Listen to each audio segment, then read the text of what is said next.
The dry ground had long since shattered under a punishing sun that hadn't shared a single cloud in 2 years. Ramu spent his days watching the last of his crops turn to gray dust. For a farmer with nothing left to sell, his life was thinning out alongside his soil. The village was out of options. Without an impossible new source of water, the only thing left for them was the slow arrival of ruin. When every rational path to survival disappears, the mind starts looking for answers in places it used to fear. That search led him to the center of his barren fields, where an ancient, covered well stood in the shadows. Generations of villagers had called this place haunted. They spoke of it in whispers and walked the long way around to avoid its edge. But that night, a sound came from the depths that didn't belong in a dry well. A soft, rhythmic whisper was calling out into the dark. Ramu approached the stone rim. He ignored the warnings of his ancestors and leaned toward the voice, crossing a line the rest of his village wouldn't dare touch. Physical hunger has a way of silencing the loudest superstitions. The fear of a ghost is easy to ignore when the fear of starvation is more immediate. As he peered over the edge, he saw a faint, unnatural glow pulsing at the bottom. The voice offered him a binary choice. He could have the water his village needed to live, or he could have wealth that would ensure he never worked again. Down in the dark, a clay pot sat overflowing with gold coins.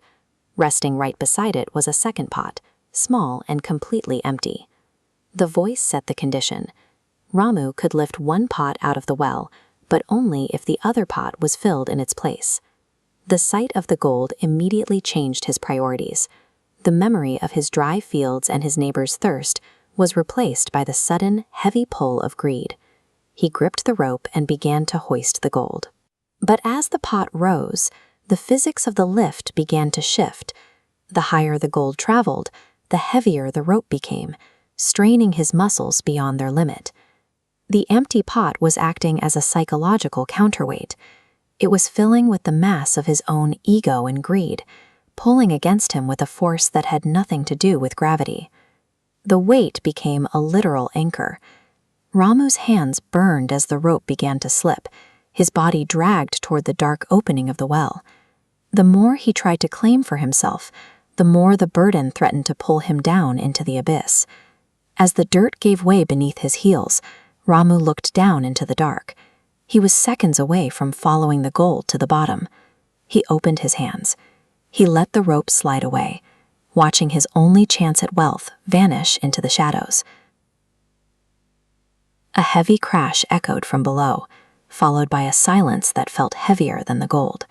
He lay on the ground, gasping for air. He was alive, but he was exactly as poor as he had been when the sun went down.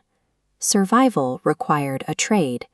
He had to give up the weight he wanted, keep the life he already had. The morning light eventually touched the fields, revealing the same cracked earth as the day before. Ramu sat by the well, empty-handed and exhausted. For the first time in 2 years, the desperate knot in his chest had loosened. He looked back into the well. The glow was gone, replaced by a reflection. The well was full, water shimmering right up to the stone rim. By letting go of the gold, he had finally left enough room in the well for the one thing that could actually save him. In the end, the things we try to pull up out of greed often only serve to pull us down. Real freedom is found in the moments when we are willing to stand empty-handed.